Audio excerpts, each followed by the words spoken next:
Hello friends, स्वागत है आप सबका आज एक नए वीडियो के साथ। और आज के वीडियो में हम चर्चा करेंगे इतिहास का एक टॉपिक जिसका नाम है दिल्ली सल्तनत। तो शुरू करते हैं आज का वीडियो।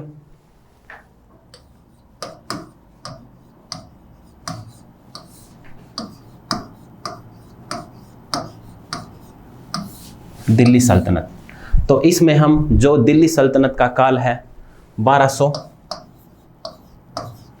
ईस्वी से 1526 तक, इस मध्यावधि के दौरान जो घटनाएं हुई थी या दिल्ली सल्तनत से संबंधित जो घटनाएं थी उन घटनाओं के बारे में चर्चा करेंगे। तो सबसे पहले आपको बता दें कि दिल्ली सल्तनत पर मुख्य रूप से 1200 से 1526 के बीच 5 जो वंश थे उन्होंने शासन किया था। तो उसमें सबसे पहला था गुलाम वंश,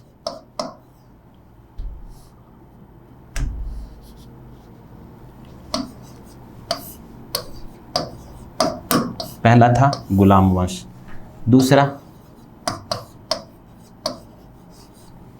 खिलजी वंश और तीसरा था तुगलक वंश और चौथा शहद वंश, पांचवा और लास्ट था लोधी वंश।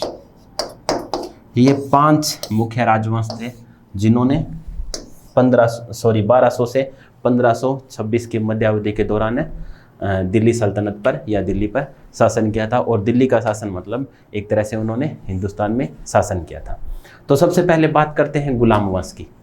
गुलाम वंश जिसका प्रथम सुल्तान या प्रथम शासक कह सकते हो वो थे कुतुबुद्दीन ऐबक।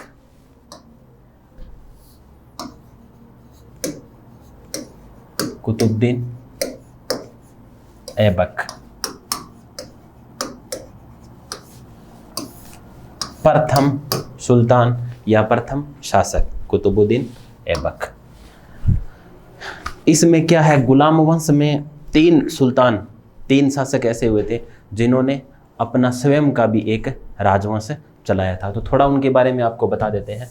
जैसे सबसे पहले थे कुतुबुद्दीन ऐबक जिन्होंने कुतुबी नाम का एक राजवंश बनाया था।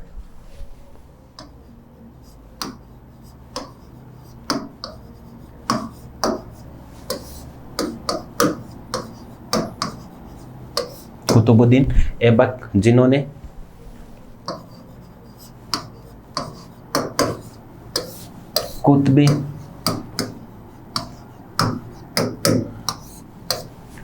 कुतुबी राजवंश की स्थापना की थी या उन्होंने कुतुबी राजवंश बनाया था। उसके बाद आते हैं एक शासक थे इल्तुतमिश। इन्होंने शमशी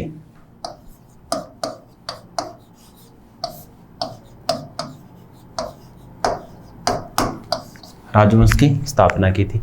और एक थे बलबन जिन्होंने बलबन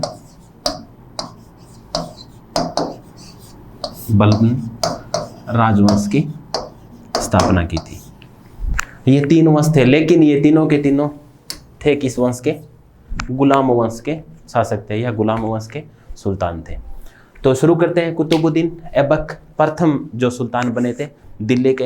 हालांकि प्रथम सुल्तान हम कह सकते हैं, लेकिन कुतुबुद्दीन ऐबक ऐसे व्यक्ति थे जिन्होंने कभी भी अपने आप को दिल्ली का सुल्तान नहीं माना था या अपने आप या उन्होंने खुद ने कभी भी सुल्तान की उपाधि धारण नहीं की थी। ये थोड़ा सा आगे हम आपको बताएंगे। उससे पहले कुतुबुद्दीन ऐबक के सुल्तान बनने तक की कहानी के बारे में थोड़ा सा देख लेते हैं कि कुतुबुद्दीन ऐबक किस तरह से दिल्ली के सुल्तान बने थे। तो 1200 ईस्वी से थोड़ा पहले यानी 1000 से 1200 ईस्वी,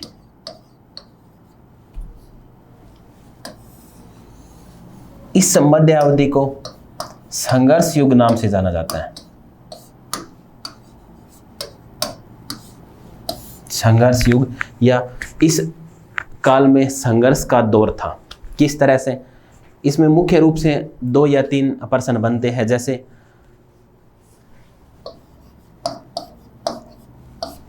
भारत पर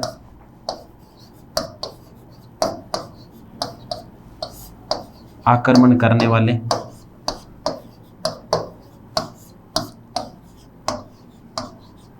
प्रथम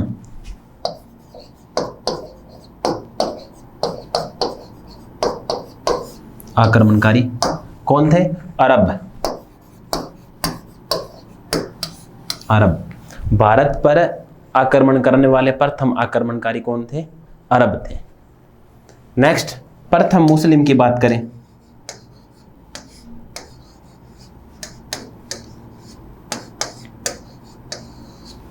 भारत पर आक्रमण करने वाले प्रथम मुस्लिम तो कौन थे?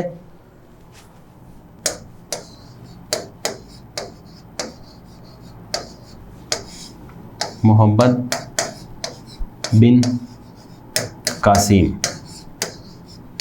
भारत पर आक्रमण करने वाले प्रथम मुस्लिम थे मोहम्मद बिन कासिम। ये 1000 से 1200 के मध्य की बात कर रहे हैं हम, इस संघर्ष युद्ध की बात कर रहे हैं। जो संघर्ष था ये किन किन के बीच हुआ और भारत पर किस तरह के आक्रमण हुए थे, यानी भारतवर्ष पर किस तरह के आक्रमण हुए थे।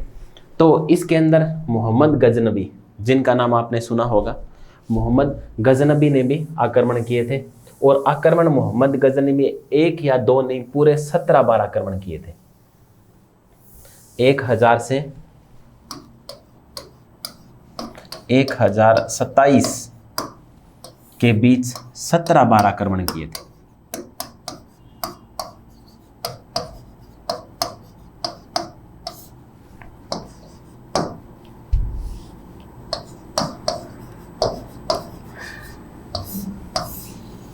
सत्रह बार आक्रमण किए थे। और गजनबी का आक्रमण करने का मुख्य उद्देश्य क्या था?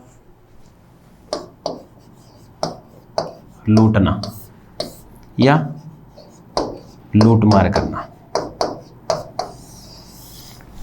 गजनबी लूटमार करता और वापस चला जाता। गजनबी के बारे में आपने पढ़ा होगा। गजनबी ने बहुत सारे जो मंदिर थे उनको ध्वस्त किया था, मूर्तियां तोड़वाई थी, जैसे सोमनाथ,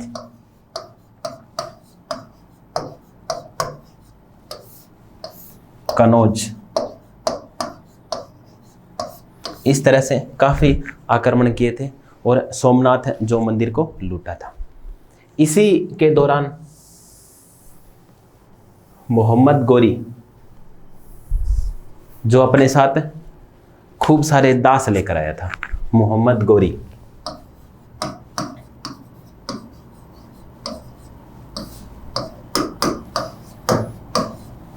मोहम्मद गोरी, जिसने भारत पर बहुत बार आक्रमण किए थे, जैसे गुजरात में भी आक्रमण किया था। और जो गुजरात में एक शासक थे मूलराज, तो मोहम्मद गोरी ने जब गुजरात पर आक्रमण किया था तो मोहम्मद गोरी को वहां बंदी बना लिया गया था। और बंदी बनाने वाले शासक कौन थे? मूलराज, जिन्होंने बंदी बना लिया था। लेकिन कुछ समय बाद इन्होंने मोहम्मद गोरी को छोड़ दिया था। उसके बाद मोहम्मद गोरी का सबसे मशहूर एक युद्ध था, वो था पृथ्वीराज चौहान के साथ। हाँ जी, तराइन का प्रथम युद्ध, तराइन का द्वितीय युद्ध।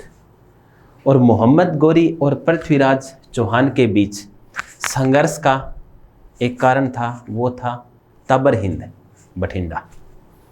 तबर हिंद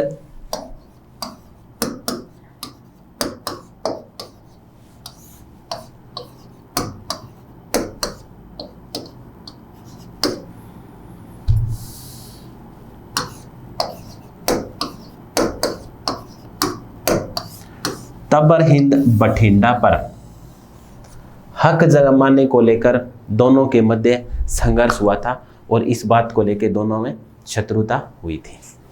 तो इसी वजह से मोहम्मद गोरी और पृथ्वीराज चौहान के बीच संघर्ष की शुरुआत हुई और वो संघर्ष कहाँ ले आया? तराइन। तराइन तक ले आए और प्रथम युद्ध हुआ था इनके मध्य 1191 में। और 1191 में प्रथम युद्ध, जैसा कि आप जानते हो, इसमें गौरी की पराजय हुई थी।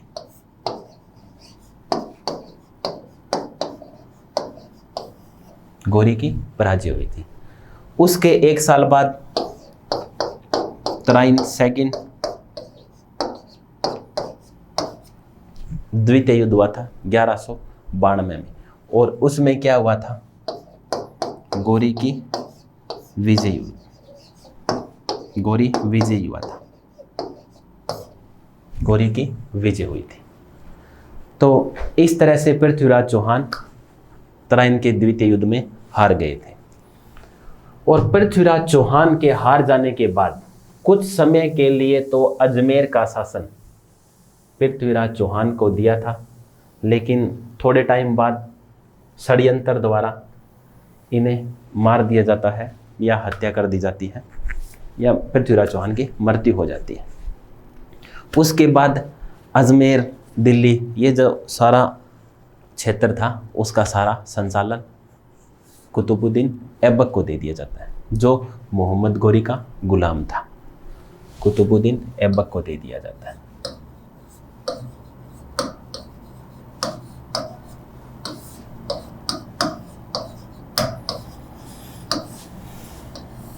कुतुबुद्दीन ऐबक को दे दिया जाता है। लेकिन तब तक गौरी जिंदा थे। गौरी अजमेर और दिल्ली जो अपने विजय क्षेत्र थे उनका संचालन कुतुबुद्दीन ऐबक को देकर वापस चला जाता है। उसके बाद मोहम्मद गौरी 1206 में भारत पर लास्ट आक्रमण करता है या आखिरी आक्रमण करता है, और वो था खोखर।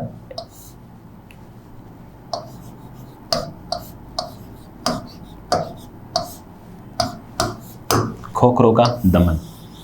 खोखर एक जाट समुदाय था जिनका दमन करता है। वो 1206 में मोहम्मद गौरी का अंतिम आक्रमण था भारत पर। उसके बाद मोहम्मद गौरी जब वापस लौट रहा होता है तो मोहम्मद गौरी की हत्या कर दी जाती है।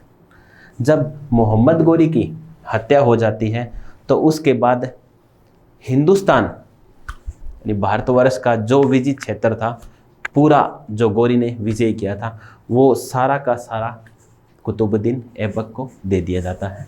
और कुतुबुद्दीन ऐबक दिल्ली से गुलाम वंश का प्रथम सुल्तान बन जाता है। और बीच में एक नाम और आता है, वो जो मोहम्मद गौरी अपने साथ एक नहीं बल्कि अनेक गुलाम रखता था, उनमें एक जो गुलाम और था यालदोज, और एक थे ऐबक।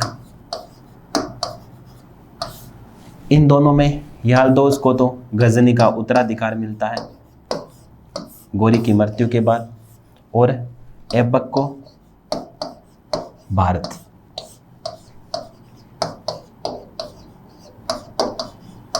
हिंदुस्तान की सत्ता दी जाती है। तो इस तरह से कुतुबुद्दीन ऐबक सुल्तान बनता है। अब कुतुबुद्दीन ऐबक, जैसा कि आपको बताया, कि कभी भी अपने आप को सुल्तान नहीं मानता था, कभी भी उसने सुल्तान की उपाधि धारण नहीं की थी। हालांकि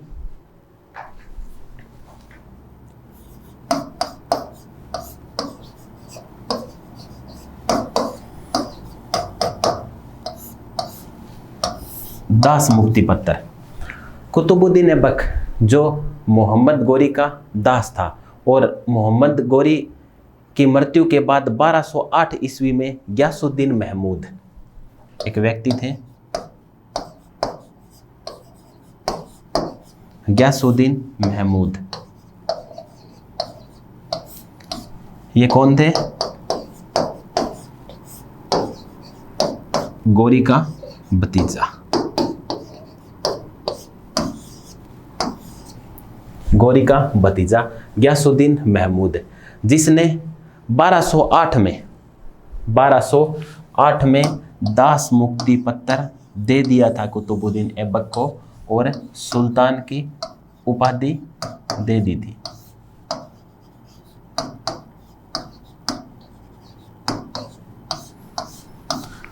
बारह सौ आठ में दास मुक्ति पत्र दे दिया गयासुद्दीन महमूद, जो गौरी का भतीजा था, और साथ में सुल्तान की उपाधि भी दे दी। लेकिन कुतुबुद्दीन ऐबक ने कभी भी सुल्तान की उपाधि धारण नहीं की, बल्कि ये दो ही उपाधियां धारण की थी। कौन कौन सी? एक तो थी मलिक की उपाधि, एक तो मलिक की उपाधि धारण की थी, और दूसरी थी सिपह सालार। सिपह सालार की उपाधि धारण की थी। ये दो ही उपाधियां धारण की थी। कुतुबुद्दीन ऐबक के दो नाम और भी लिए जाते हैं, जिसमें पहला है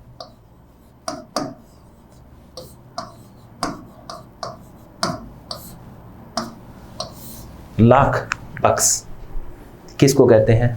जो लाखों का दान करता है।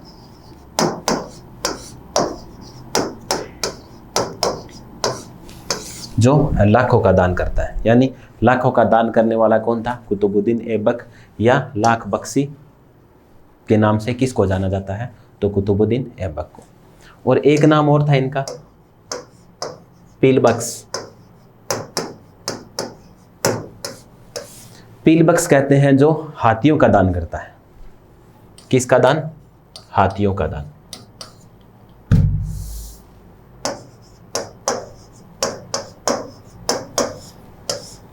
हाथियों का दान करने वाला क्या कहलाता है? पील बख्श कहलाता है। तो एक तो लाख बख्श और एक पील बख्श। इसके अलावा कुतुबुद्दीन ऐबक जिन्होंने कुछ इमारतें बनवाई थी, उनमें सबसे महत्वपूर्ण है कुतुब मीनार। कुतुब मीनार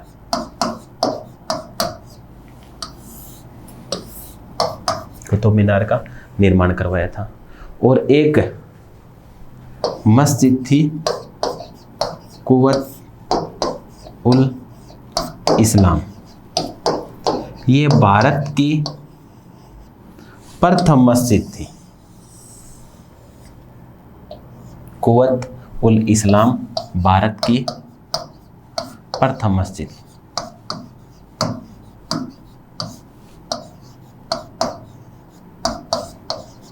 भारत की प्रथम मस्जिद कुव्वत उल इस्लाम। इस मस्जिद का निर्माण एक दुर्ग था जिसका नाम है राय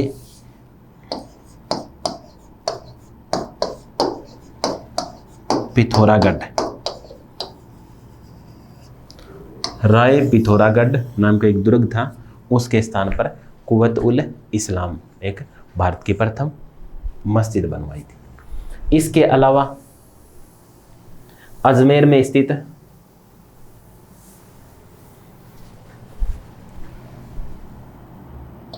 ढाई दिन का झोंपड़ा,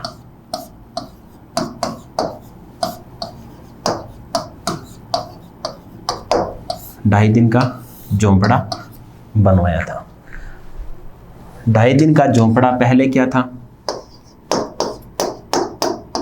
विग्रहराज चतुर्थ।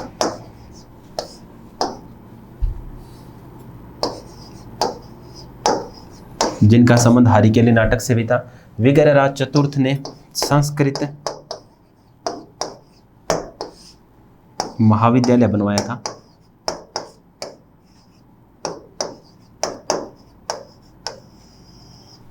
संस्कृत महाविद्यालय बनवाया था विग्रहराज चतुर्थ ने। उसके स्थान पर इन्होंने ढाई दिन का झोंपड़ा बनवाया था। हालांकि कुतुब मीनार का निर्माण पूरा नहीं हुआ था ऐबक के काल में, लेकिन कुतुब मीनार का निर्माण कार्य प्रारंभ करवाया था कुतुबुद्दीन ऐबक ने।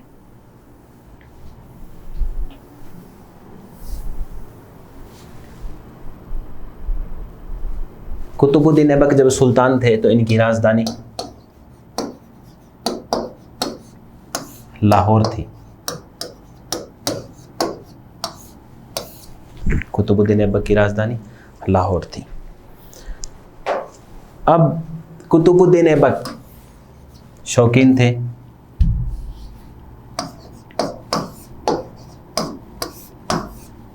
पोलो या चौगान। इन्हें शौक था पोलो या चौगान खेलने का, और ये जो इनका शौक था यही इनकी मृत्यु का कारण बनता है 1210 ईस्वी में। जब ये चौगान या पोलो खेल रहे होते हैं तब गिर जाते हैं, और गिरने के दौरान इनको चोट लगती है और उसी चोट की वजह से इनकी मृत्यु हो जाती है। तो कुतुबुद्दीन ऐबक की अचानक मृत्यु हो जाने के बाद सुल्तान पद को लेकर काफ़ी द्वेष भाव बढ़ जाता है तुर्क सरदारों में।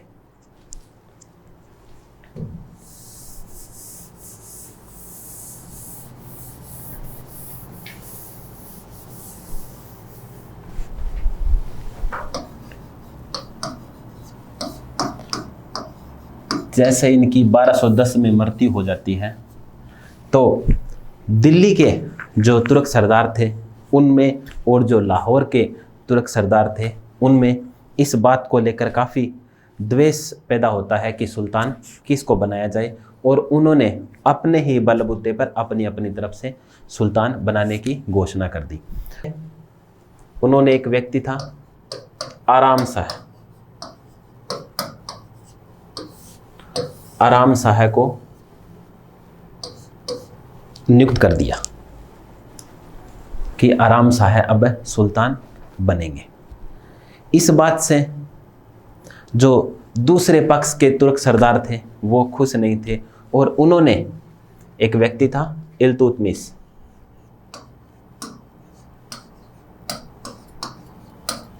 जो बदायूं का गवर्नर था,